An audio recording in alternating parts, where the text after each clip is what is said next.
Amin. Yang tahu apa ni di dalam bahasa Jawi. Bismillahirrahmanirrahim. Qala al-musannif rahimahullah ta'ala wa nafa'ana bi barakatihi wa qala. Qala kita. Bukan tiga. Ya. Baik. Apa itu? Diketahui dahulunya akan membahasnya sebelumnya. Hasuhu wa mautu'uhu wa waji'uhu wa ismuhu wa ghayatuhu wa hikmuhu wa maqsuduhu wa istibdaluhu wa fa'idatuhu wa nisbatuhu. Itu kita panggil mabadi 10. Jadi bukan pada tauhid saja, kalau kita nak mengetahui mana-mana ilmu sama ada dia ni nak meyakinkan kita tahu mabadi asyara. Kita kata pendapat mengatakan masuk majlis itu tak apa, mari mana dia. Siapa ulamanya? Apa dalilnya? Apa hujahnya? Baru kita tahu benar atau tidak. Tapi kalau kita main dengar itu saja, kita tak tahu mabadi, kita yakin. Kita jadi kelabu buku. Baru Syiah kita yakin dengan Syiah. Mari Wahabi kita yakin dengan Wahabi. Mari Mu'tazilah kita yakin dengan Mu'tazilah. Sebab kita tak tahu mabadi lah. Sebab kita tidak mengkaji berkenaan mabadi asal. Hadu, tandanya dan tempat hantarnya dan yang menghantarkan dia, siapa menghantarnya. Bawa itu siapa membawa ni siapa. Kalau kita belajar ni Abu Hasan Al-Asy'ari. Jadi yang jenis Marihih boleh masuk majlis sama pengantar dia. Imam Zaini Taimiyah. Jadi kita tengok siapa pengantar dia. Hujah dia macam mana. Dia berasal daripada mana. Wa ismuhu, nama berdagu, nama ilmu tadi. Kalau background, nama ilmu background. Kalau hubung nama background. Kalau saya nama tauhid. Kalau tak tahu nama tak tahu. Kalau mantik, nama mantik. Balawah, nama balawah. Ilmu nahu, nama ilmu nahu. Nama ilmu tu tadi. Ilmu apa kita sedang belajar? Ilmu tauhid. Nama dia. Wa ismu. Wa ghayatuhu. Dan kesudahannya. Hasil belajar ilmu ni dapat apa? Hasil belajar ilmu tu dapat apa? Kita tengok. Kita pergi belajar. Kita cakap ilmu background baik. Ilmu tauhid baik. Ilmu tasawuf baik. Ilmu apa saja. Ilmu agama yang kita belajar. Apa kesan kepada diri kita? Ada kebalik. Keluarga kita makin bertambah aman. Apakah jiwa kita makin bertambah tenteram. Jadi kita perlu rasa sendiri. Masa kita pergi jumpa doktor lah. Kita nak tahu upah ni bagus, upah ni daripada buatan Jerman, buatannya yang baik, tahan semua betul ni. Bila kita makan, apa kesan dia? Masa kita kelabu bersama terang, tu dia. Dan waktu kita naik tinggi jadi turun, itu bermakna ubat ini memberi kesan kepada kita kebaikannya. Tapi kalau kita pergi jumpa doktor makan ubat dan melanggar perkaraannya, bertambah sakit. Itu bermakna ada something wrong. Bukan something wrong lah, very wrong lah tu. Boleh membawa pada kesusahan kita. Jadi, itu namanya wahai itu. Wahai itu. Dan hukumnya. Hukum ilmu itu apa hukumnya? Katakan ilmu tajwid apa hukumnya? Ilmu tasawuf apa hukumnya? Ilmu fiqh apa hukumnya? Saudara, ada 3 ilmu yang fardu ain. Yang pertama tauhid, yang kedua tasawuf, yang kedua fiqh. Yang lain semua ilmu pada mudana saja. Tak ada pun tak apa. Contoh ilmu tajwid.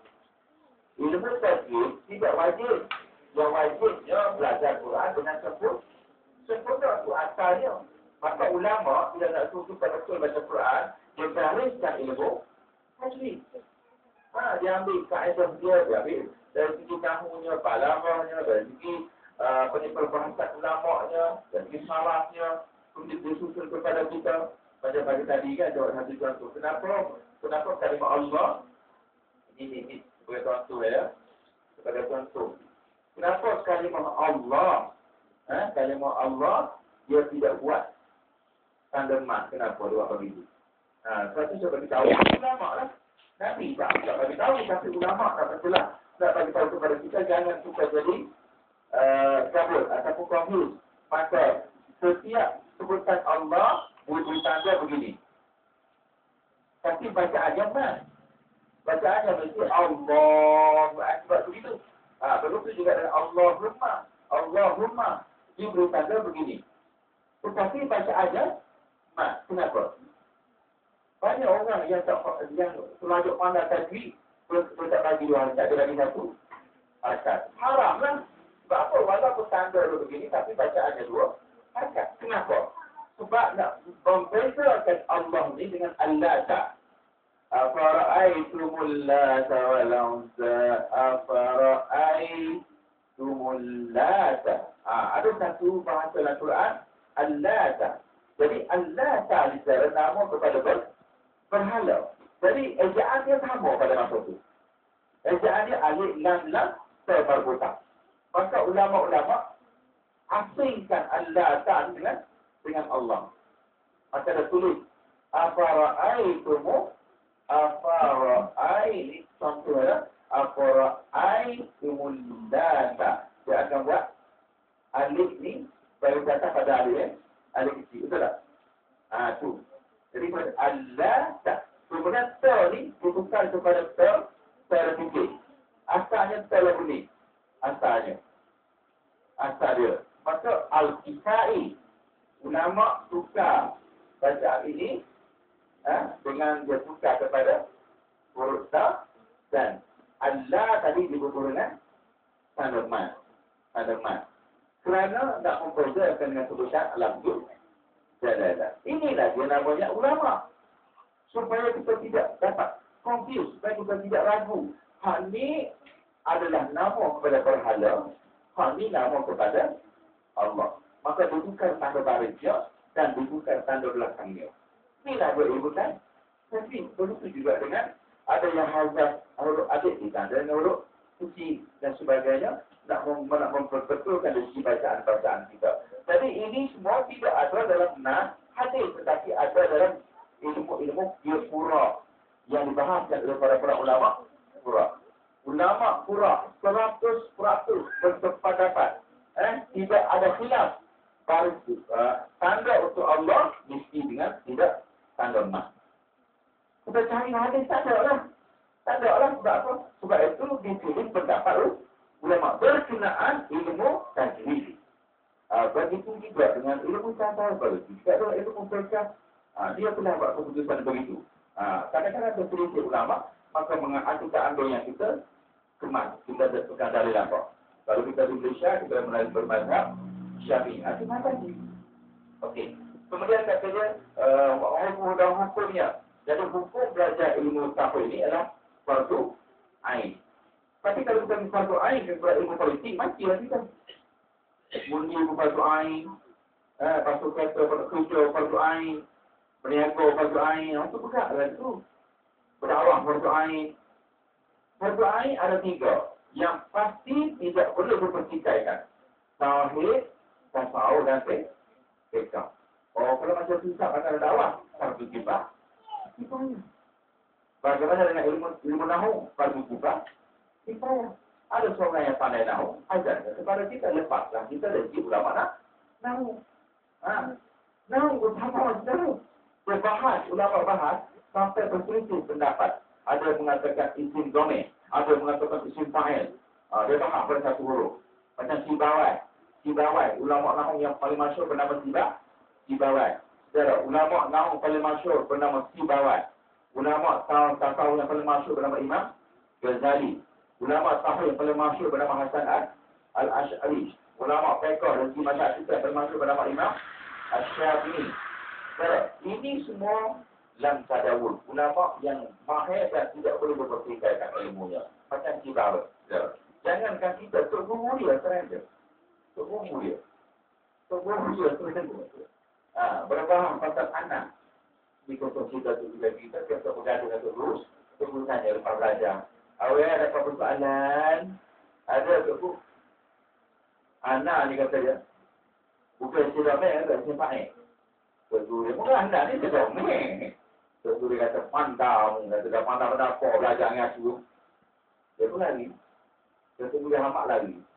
Kau dia pergi, dia rekod, dia kita dan kita tengok untuk buat ilmu nahwu sains. Tafilum, fa'ilum.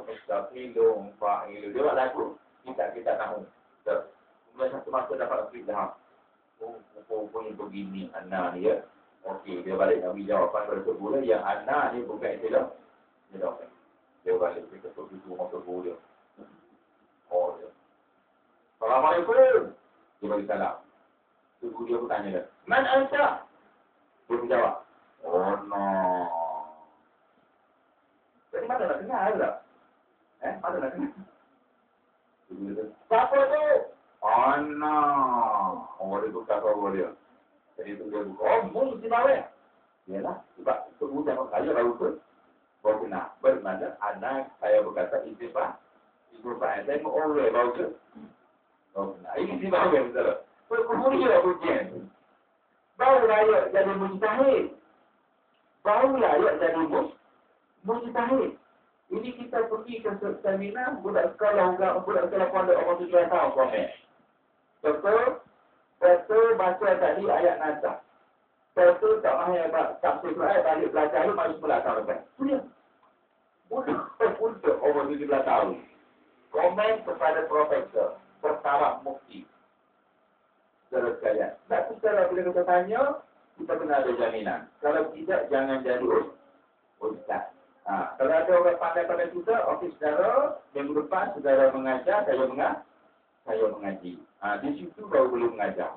Kalau kau tidak mengajar, nak buat bayar nazar, tak boleh. Tak boleh. Nak penuh program haji, tak boleh. Ini bukan selebriti. Ini nak memimpin manusia di jalan Allah. Pada kalau kita ada pernah sangkut, yang pertama, kita kena tanya sebelah dia rugi kita. Yang kedua, orang yang tadi, dia kena jadi cikgu dan kita kena jadi murid. Sebenarnya terman lah. Terman lah. Ni, kalau tak salah besok, ngajar pula. Jadi kita kena kemas. Siapa pembawa ilmu ini? Abu Hasan Al-Ash'ari. Bagaimana dengan Abu Mansur Al-Maturidi? Abu Mansur Al-Maturidi 10 tahun kemudian dia mengarang kitab tauhid. Dia pun berhujah dengan ilmu tauhid. Tetapi hujahnya nak sama rasa dengan pendapat Imam Abu Hasan Al-Ash'ari. Maka dia juga dimasukkan di dalam fahaman Ahlussunnah wal Jamaah. Ulama ini masyhur yang kedua bernama Abu Mansur Al-Maturidi. Bahasan pendapat dia diambil kira dan inilah mazhab Maturidiyah. Yang kita pakai sekarang ini ialah mazhab Asy'ariyah. Penamanya ialah Abu Hasan Al-Ash'ari. Jaga ya. Bukan tak boleh, tetapi nak berhujah. Macam Syafi'i. Dia berhujah dengan Tok Guru Imam Malik. Bila Tok Guru sangkut, dia kata apa? Saya kekal dengan pendapat saya. Maka dia ubah mazhab Imam Al-Syafi'i. Bukan kata dia buat rekod-rekod tidak. Apabila hujah dia tadi, dia pun tepat. Dan dia percaya dengan dalil yang dia pegang. Maka dia berhujah dengan dalil dia. Maka jadilah mazhab Asy-Syafi'i. Kembali balik kepada pertikaian. Contoh dia, ini contoh saja. Katakan, ambil satu ayat. وَلَا تَقْرَبُوا الصَّلَاةَ وَأَنْتُمْ سُكَارَىٰ. Jangan kamu hampiri salat dalam keadaan kamu mabuk. Ini ayat asal Al-Quran penuh dengan balawan namun salat maknanya mati dan bayan. Bukan boleh kita daripada berjumlah hak ini ambil dia sebagai hujah. Tak boleh. Sebab apa? Wala taqrabus salata. Ulama-ulama tak membahas. Wala taqrabus salata. Dia hazafkan dia punya apa ni, aktimah kita lagi tu. Dia panggil mudah. Dan hal belakang dia pada mudah pun ilai. Ini dia hazaf mudah. Maknanya ayat ni asalnya wala taqrabu mawadi'us salata wa antum sukara.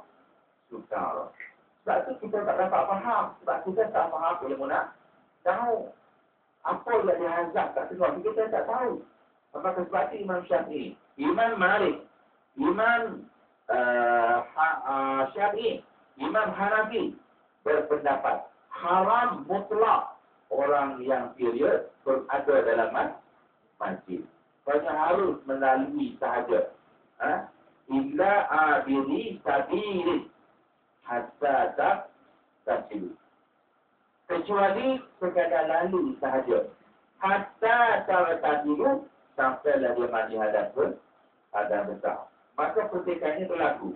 Maka Asy-Syafi'i, Imam Maliki, Imam Hanafi mengambil hujah tidak boleh orang junub berada dalam masjid. Termasuk orang period tadi kira junub juga. Tetapi banyak ulama mengatakan harus. harus sekadar abiri sabil. Hatta sabil. Sekarang ni secara baru, orang baru ni mari, orang pelik boleh masuk masjid. Sebab apa? Tak ada dah. Tak ada dalil. Tak ada dalil apa? Ayat ini sudah jadi mubalarah. Ayat ini sudah menjadi ayat yang kita tidak boleh berhujah. Sebab kita tidak ulama. Maka buka buku-buku pekan, dia berbahas lah. Dia berbahas. Dia mari, dia wala junuban illa abi sabil hatta tajidu. Dia combine dengan orang berjunub. Yang mabuk tadi, berfikirkan orang berjunub. Bermakna orang ni, dua jenis ni, tak boleh masuk dalam masjid. Sebab dia malu fikir. Maka ulama-ulama fiqh mengambil hujah berada dalam masjid wanita-wanita yang steril hukumnya haram. Hal ini secara terbuka. Ulama-ulama mengatakan ustaz lah, ulama ada boleh masuk dalam masjid kerana menuntut ilmu. Habis orang berdosa pasal fatwa dia. Saudara, orang pada tadi saya beritahu, masjid yang kecil pun tidak boleh ada dalam masjid. Apakah lagi nasihat? Yang besar, yang hadas besar, darah yang keluar tu najis, nazam yang keluar pada kita najis. Apakah yang keluar daripada depan dan belakang hukumnya najis. Maksud kenapa darah yang keluar jadi tak najis? Paling mana pula?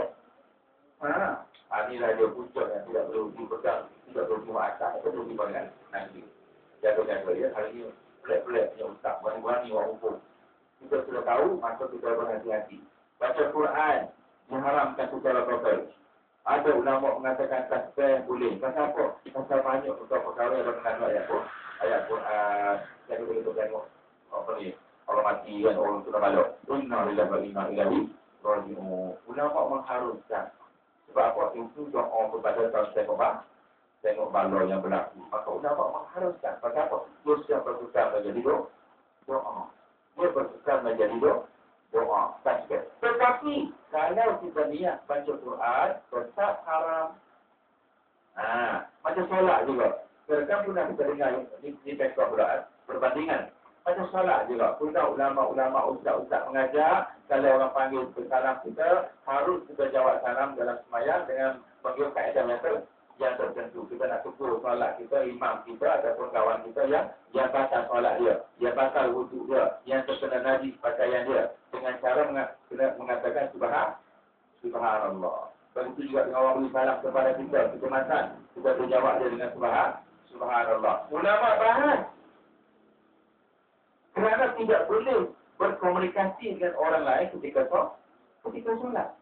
Kenapa kita berjawab? Maka ulama bahas boleh kecuali dengan menggunakan tasbih bagi dirinya. Kalau semata-mata niat untuk tegur dia, maka hukumnya batal. Maka sebab kita nak tegur, guna subhanallah. Hari ini atas tasbih. Jangan niat tegur.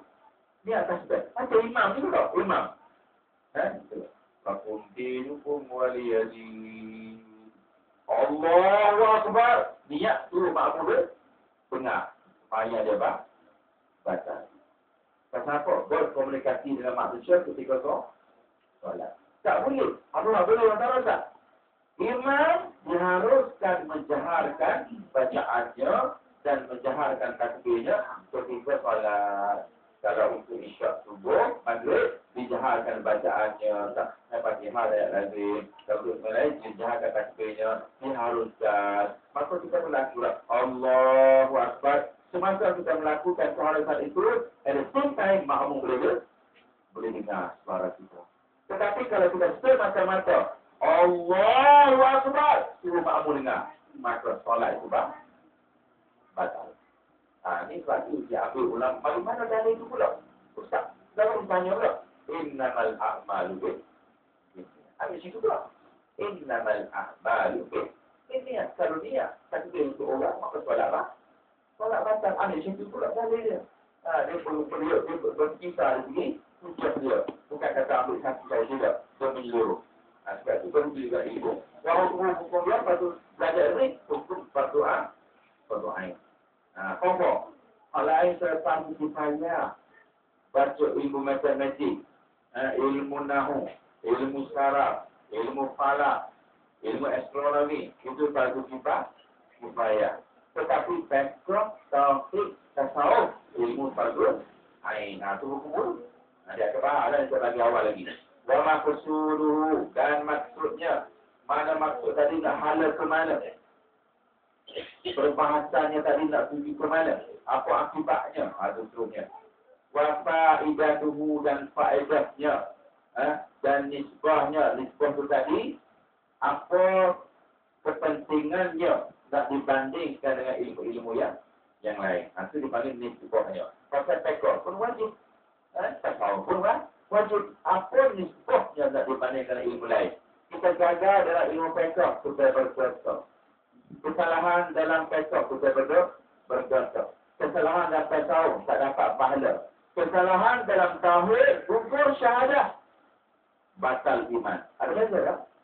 Ada beza itu nisbah. Cuma ada nisbahnya. Itulah ada nisbah. Apa kepentingannya dibandingkan ilmu yang lain? Nisbahnya tadi. Tak dibandingkan dengan pekor, tak dibandingkan tasawuf. Maka nisbah itu satu-satunya.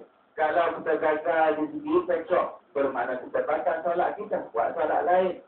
Kalau kita gagal di kita tahu, kita bersifat dengan sombong, kita boleh bertaubat kepada Allah. Tetapi gagal dalam tauhid, batal syahadat. Batal iman.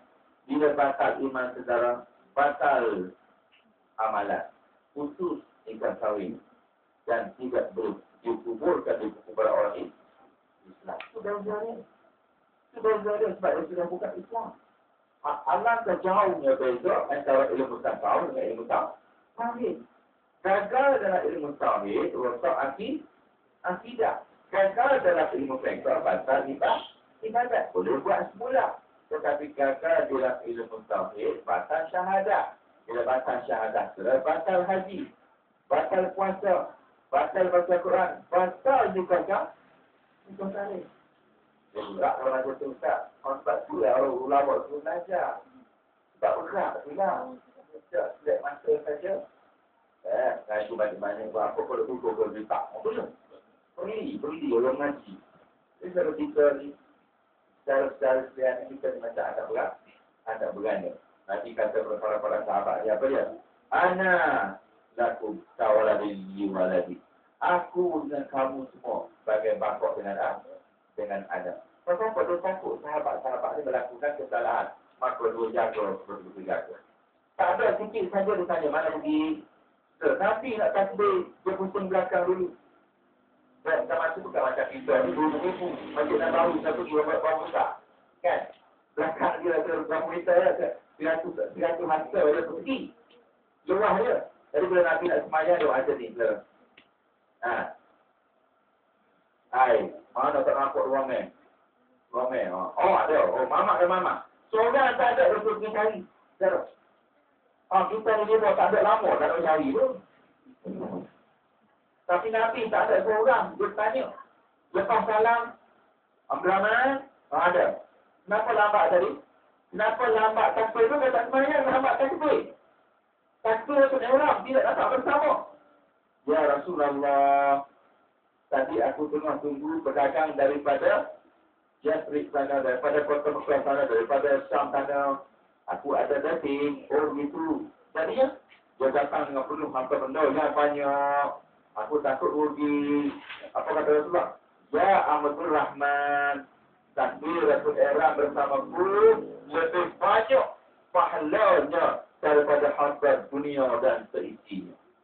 Maka aku, ya Rasulullah, sampai sebentar lagi, semua sekali dengan balok pergi rumah, kemana semua hak Islam aku. Tak payah takbir Rasul Ihram. Itu Rasulullah, dia sayangnya. Sampai dia nak mati, saya letak telefon, sisi Fatimah.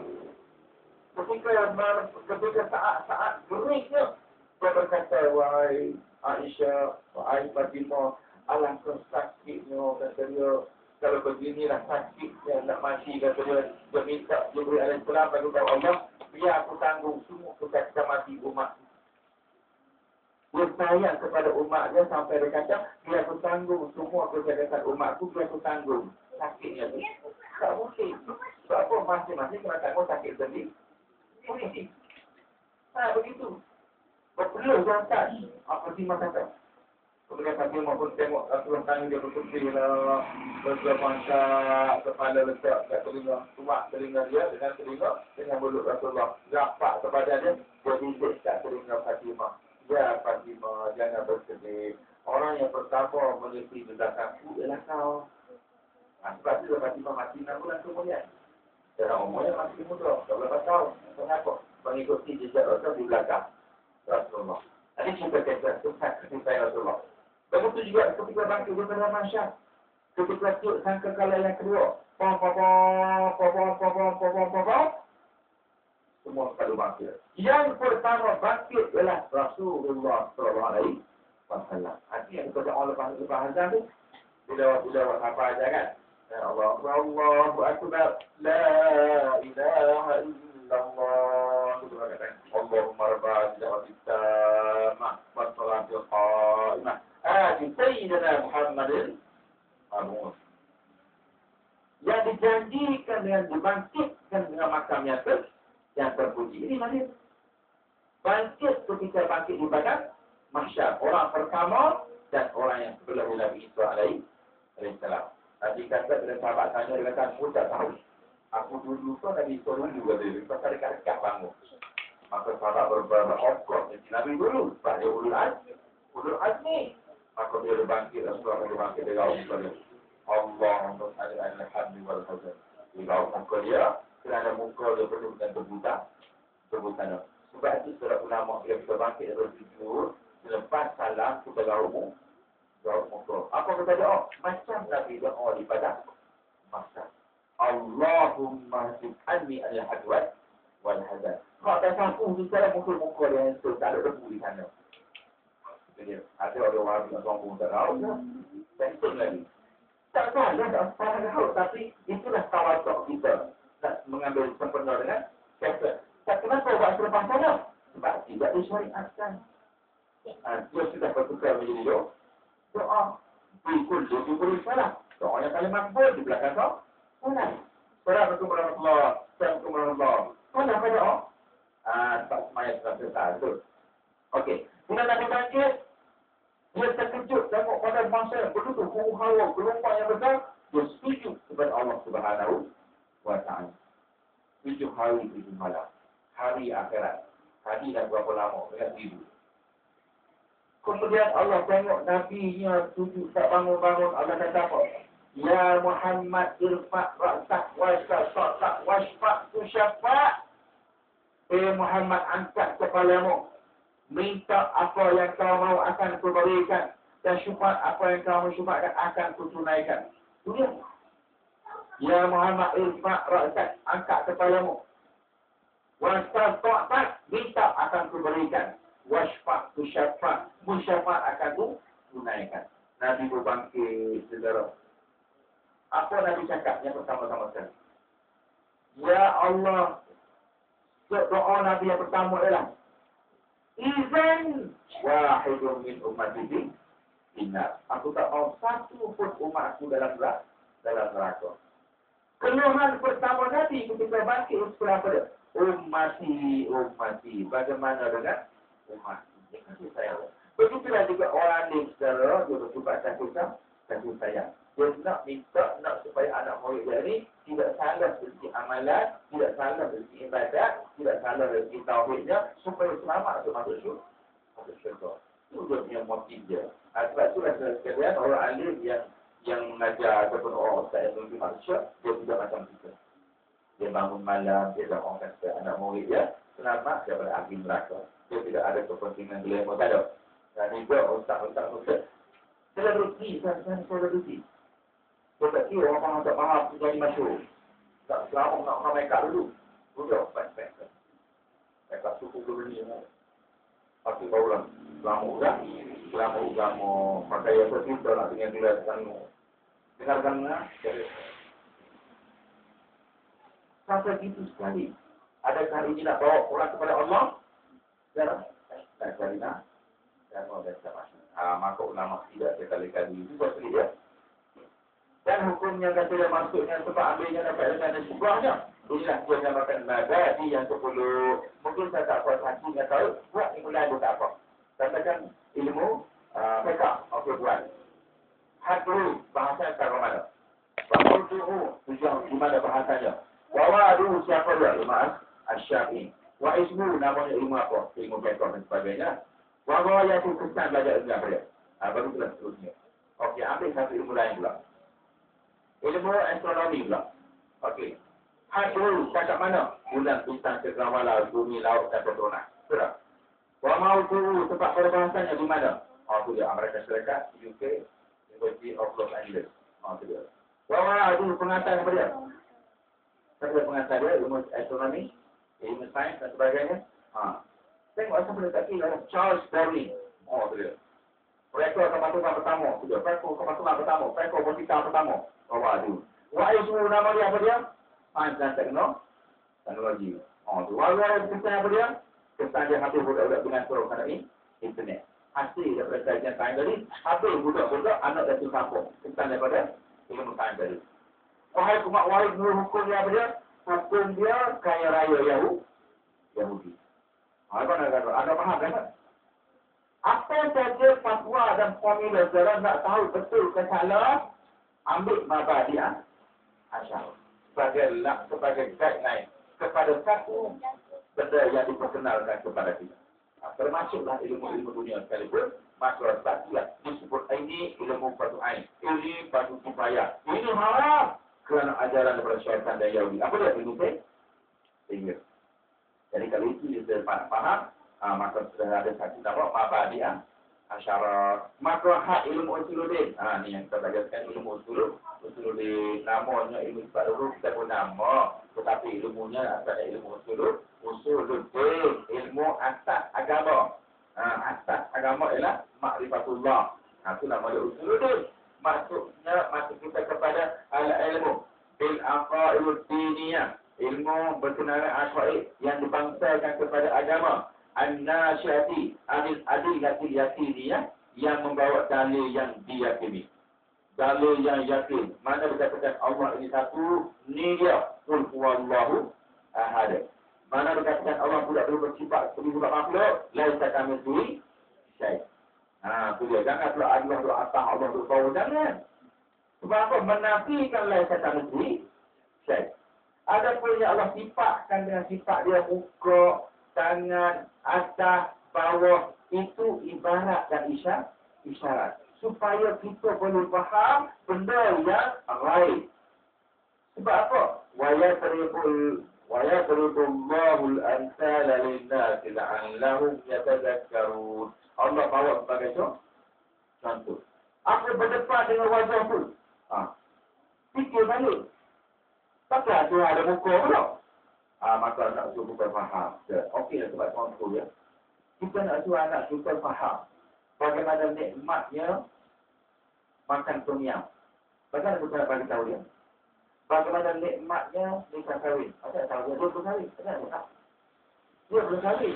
Kita nak cerita dengan dia nikmat dia jaga. Nikah kahwin boleh betul? Tak boleh ke? Akhir sekali bagai je lah. Bagai langit tak utuh. Bagai gempa bumi. Dan itu dia ada.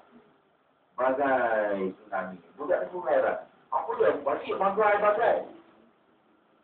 Dan juga tak boleh. Sebab budak ni belum kan? Belum kahwin.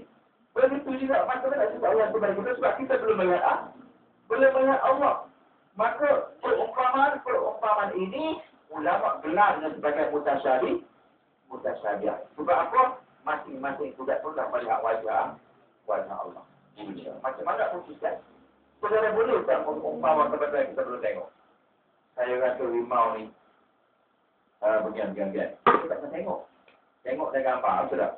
Dan banyak gambar rimau. Tapi kita tak pernah tengok rimau yang sebenar, sebelah keluarga ke. Mungkin gambaran pelukis rimau, lukis, letak kat di rumah kita. Kita tak pernah tengok rimau. Kita pun tengok, wow ni, rumah saya beramai rimau macam ni, kata dia. Belang sama, muka sama, misai sama. Bunyi pun lebih kurang. Gitu. Tiba-tiba dia masuk dalam hutan, jumpa rimau betul, apa lagu? Inilah dia kata dia rimau, saya tengok. Tapi besar sikit. Rimau rumah saya jenis kecil. Dia pun panggil, Tidak lagi limau semari. Wai. Limau di rumah makan ikan. Limau di sana makan orang. Kenapa jadi begitu? Sebab limau sebenarnya kita tidak pernah jumpa. Oleh sebab itu jangan mengumpamakan benda yang kita tidak pernah jumpa. Yang bolehnya lain kata mencuri. Walaupun dia kata muka kucing, muka limau kita tak tahu. Itu tak tahu. Maka jawapannya lain kata mencuri.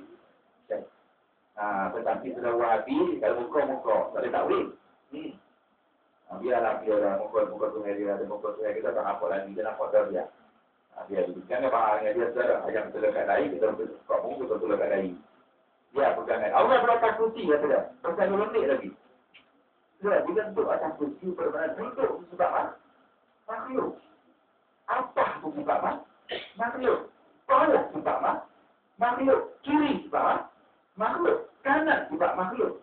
Maka bila kita letakkan Allah sifat makhluk, kita gelar orang ini berjati.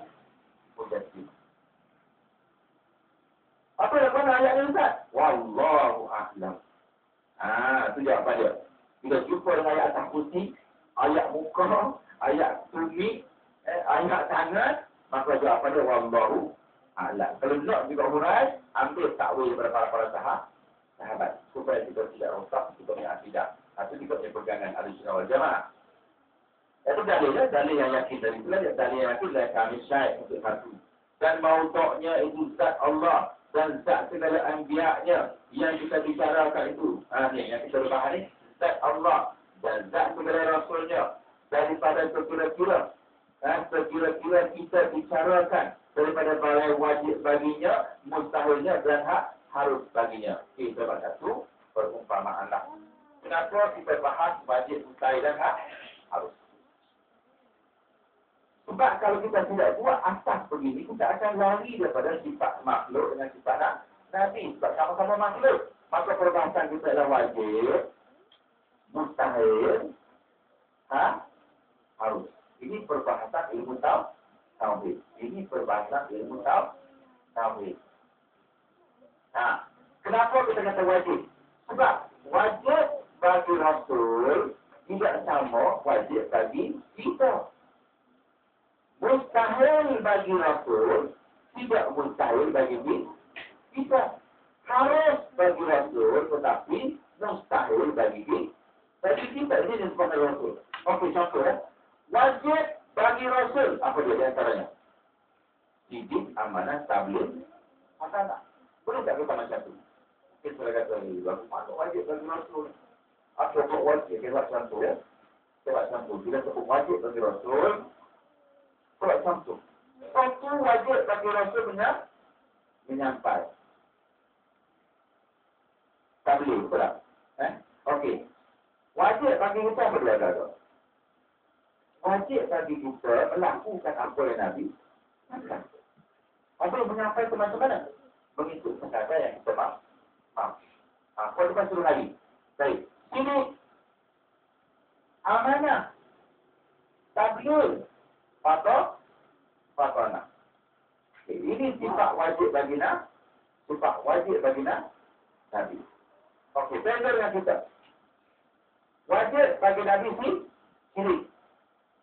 Nabi berkata, Nabi berpakaian, Nabi berperasa, Nabi maksudkan mengapa? Andaian. Nabi punya andaian. Nabi punya ramalan. Nabi punya kesukaan. Nabi punya kebencian. Semua benar berlaku. Sebab Nabi bersifat Nabi sendiri. Andai kata Nabi tidur, letak tangan atas tangan, itu benar. Andai kata Nabi pakai sulbat, itu benar. Andai kata Nabi ada janggut, itu benar. Jangan lagi ada di kalangan kita, Nabi pakai janggut sebab apa? Sebab zaman kita ada pisau cukup. Sebenarnya sekalian. Zaman dulu pisau dia lebih tajam daripada pisau yang ada sekarang. Pisau dari Allah Ibrahim untuk menyembelihkan anaknya ketika diketok pada batu yang terlalu keras terbelah dua. Asal pisau terbelah batu tahu. Bapak saya, dia ada satu pisau sebelah lembu. Pisau dia, pisau satu sebelah lembu. Saudara, mak saya buat cukup kepala bapak saya pakai pisau. Jadi pisau di zaman Nabi, pedang Sayyidina Ali bernama Zulfakar. Berat dia 48 kilo. Menggegarkan istana kota Rom. Ketajamannya secara luar biasa.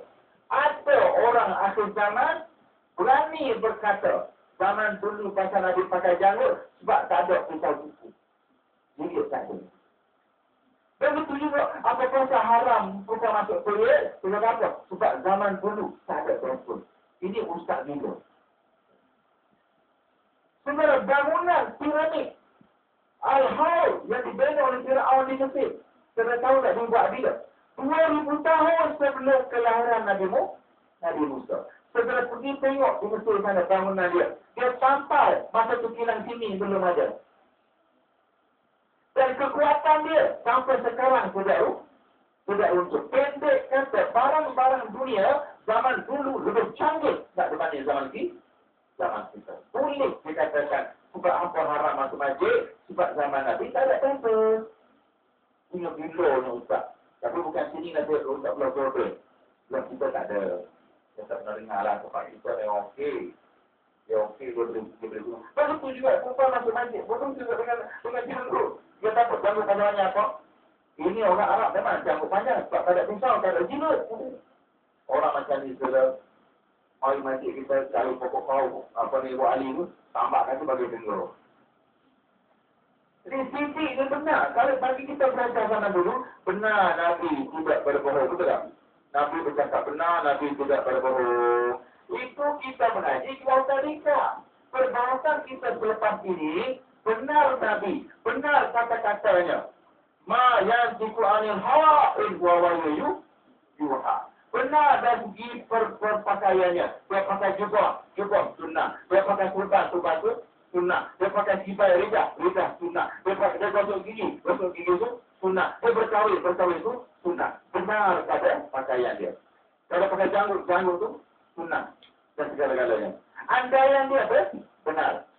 Satu masa dia duduk di alis karamallahu wajah. Sebelah kiri dia Muawiyah bin Abi Sufyan. Tidak lagi Jibril bawa ke kumpai tanah. Nabi menangis. Ali tanya, ya Muhammad, ya Rasulullah, mesti juga bersabung juga. Dia kata, ini tanah tempat terbunuhnya anakmu bernama Hussein. Ya Rasulullah, siapa bunuh anak aku? Anak Muawiyah. Nabi berkata, saudara sekalian, Muawiyah belum tahu. Sebab itu andaian Nabi pun tepat. Ketika mana Salman Al-Farsi dan Farid, dalam perang Sadar, sahabat-sahabat membantu terpancar 3 cahaya. Setiap cahaya Nabi kata apa? Gugurnya kerajaan Rom. Berlaku di zamanmu, wahai Umar. Yang kedua, gugurnya kerajaan Farsi di zamanmu, wahai Muawiyah, wahai Ali. Yang ketiga, jatuhnya Rom Timur. Bukan di tangan sahabat. Berlaku di zaman Sultan Muhammad Al-Fatih. Saudara, sebab itu ramalan Nabi mesti benar. Satu lagi ramalan Nabi yang orang tidak percaya. Apa dia? Di akhir zaman, umat Islam bergaduh sama sendiri. Dan tidak boleh disatukan. Hidupnya macam buih di laut. Maka sahabat-sahabat menangis. Ya Rasulullah, andai kata aku ikut di zaman itu macam mana aku nak buat? Nabi kata, pegang segala sunnahku dengan ilhammu. Ini dia. Kita semayang bersama, kita belajar bersama, kita berpakaian bersama, kita berukhuwah bersama, kita bersama dalam bentuk syarikat. Itu saja yang berubah. Tetapi hari ini seluruh dunia bergabung. Nak cari satu kemikal supaya buih ini menjadi bunuh. Itu yang tak susah-susah. Ini tidak dipercayai oleh ahli ulama. Pasal dia berpendapat, maksud sendiri, yang satu. Tapi yang satu tak hadlah, tak boleh. Tetapi benar pada andaian Nabi. Misalnya dia kata, anak satu hari besok, talidal amaturat kataha. Ibu-ibu akan melahirkan tuannya. Kita suka tak suka, anak akan lawan kita. Anak orang alim berlawan dia pasal anak kita. Saudara, anak orang alim pun lawan bapak dia apatah lagi anak kita. Sebab apa Nabi kata antara anak surah? Apa dah?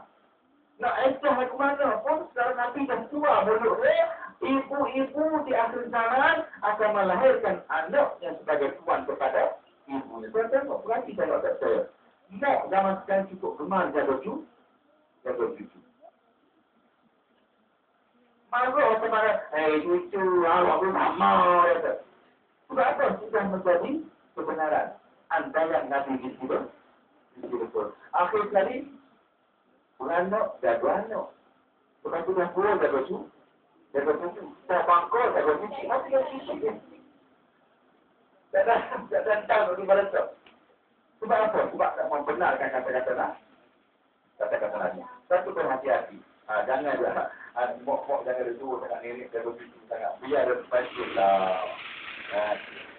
Ambil duit RM10,000 bapak. Tawar mana nak apa pak RM10,000 pak? Buat pondok tak pada duit. Malam-malam mengaji dah Quran. Betul lagu waktu ni. Terus ni tak apa. Saya ambil. Ini banyak. Saya gaji saya RM10,000 pula. Ni tak mak. Kalau mak tak jaga sini siapa nak jaga mak? Yang dia anak ni pula.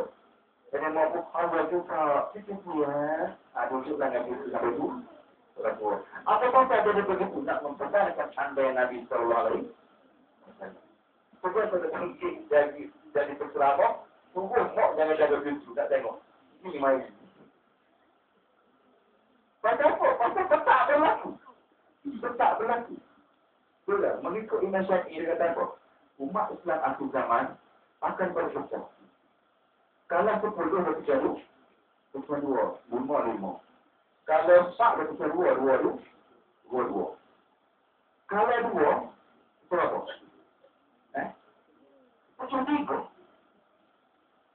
Itu tunggu Aisyah. Dia pecah juga. Bukan pecah 2, pecah 3. Itu tak boleh hari Islam. Hari Islam aja. Tak kita punya kuat yang berpecahan. Maka sebab itu sahabat Nabi kata, tetapi kata dia akan berlaku di akhir zaman, umat-umat itu segelintirnya beriman dengan iman ajaib. Itu sama Islam saya. Kita juga nak cakap, itu sunnah Nabi gitu. Ya macam mana? Kita tak pakai Nabi cakap, nak pakai apa lagi? Ada orang ustaz lah, berbentar ulama lah. Dia punya penting anak dia punya makan, dia Allah ya Tuhan dia tahu. Dia kata apa? Kalau kau tak boleh cakap nampak dengan siapa lagi anak dia nak sabar tu lepas kata. Itu kan tak elok. Potong budaknya dah kelempang. Dia sama luar biasa. Tapi anak dia punya nakal luar biasa. Akhir sekali kalau bapak pun kau tak pakai anak dengan siapa anak. Saya punya bahan hati. Inilah dia akhir zaman. Anak takkan dengar bapak, isteri takkan dengar suami. Payah ada sebetulnya, tapi luar biasa. Kalau boleh juga berlaku, Nabi kata, macam cari seekor burung gagak berwadah. Okey. Mana kalau berlaku juga itu, ajaib lah. Tapi ada, Nabi kata ada. Di akhir zaman nanti memang ada, tapi terlalu sedikit. Saya tanya ke guru saya. Sedikit itu sekarang mana? Sedikit orang Nabi cakap itu sekarang mana? Guru saya kata, kalau mau ayat ulang. Ayat per ayat. Dalam baca tu, aku mau. Kita sini, saya tak pandai lah, aku mau pandai. Berhubungan dia. Semua angka itu semua sudah. Batu-batu di sini, akar di sini, betul di sini. Jadi, kalau asal itu katanya, itulah dia akhir zaman. Itulah dia nilai umat Islam di akhir zaman. Apa itu semua itu saja akan masuk syurga. Kemudian, sebab itu, kalau dia punya badan, jadi itulah dia sedikit. Di akhir zaman, dia akan menjadi kebanggaan dia. Diceritakan Nabi Sallallahu Alaihi Wasallam. Jadi, wajib musyawarah. Baik, ini amanah pula. Maksud amanah adalah bukan dipercayai. Amanah bermakna dia menanggung beban perintah Allah, tidak menghirau apa saja tanda yang mendatang. Macam kata contoh kita nak melaksanakan amanah. Pukul 7.30 kena pergi solat maghrib. Macam kita nak ke? Ada tak? Kita takut tak amanah ni? Dah. Ustaz, soalan lagi pasal apa? Saya pergi Ustaz. Uji saya ada tugas pula. Kita tidak amanah. Diperintahkan baca Al-Quran. Ada pun kita baca. Bermakna kita tidak amanah. Mengkena baca Quran dengan tartil. Walaupun Quran atau Quran. Berapa lama kita baca dengan tartil? Kita tidak amanah. Anak dan isteri kamu lah amanah. Berapa lama yang tak kita jalan lagi? Berapa lama yang tak kita jalan? Orang lain. Aku tidak amanah kepada anak. Okey, anak. Isteri kamu didik dia dengan Islam. Ajar dia dengan takwa. Ajar dia dengan ibadat yang sebagai orang soleh. Kita gagal. Kamu tidak amanah kepada isteri. Harta yang kamu beri, Allah Ta'ala beri kepada kita. Wa'aziku amwalakum fi sabilillah. Mumpandai untuk pandai yang lain kerajaan Allah. Banyak kita buat. Maka kita juga tidak amanah kepada harta kita. Angkat tangan. Siapa yang mengaku amanah macam Nabi? Mana ada? Tak ada. Sebab kita bukan amanah. Maka suatu. Sifat ini wajib bagi Nabi. Tapi mustahil bagi kita. Sebab orang mustahil. Tidak mampu. Tidak mampu. Sebab tu Nabi suruh ikut contoh dia, bukan suruh ikut dia. Nabi kata, ikut yang aku suruh. Ma nahai kutul anhu fadipanibuhu, wa ma amal kumulun fatulihu mas tak tu. Hari ini kita buat formula ikut Nabi, dia tak mampu. Nabi suruh ikut contoh dia, bukan suruh ikut dia. Kalau suruh ikut dia saudara, di mana kemampuan kita? Semayang Nabi lepas isyak sampai subuh, sampai bengkak kaki. Semayang kita 2 rakaat apa setengah mati. Tu dia. Imam baca panjang tu dia.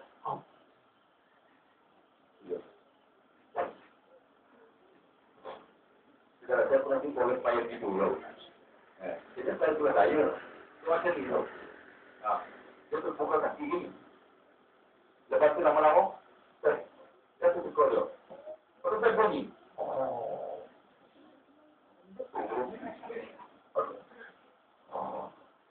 Terus tutup. Ini betul kok. Lepas tu imam kata apa tau? Allahu Akbar. Dia tidur sungguh. Saya nak buat apa pun. Bulan puasa. Mungkin kita masuk ke majlis lain. Hari Jumaat.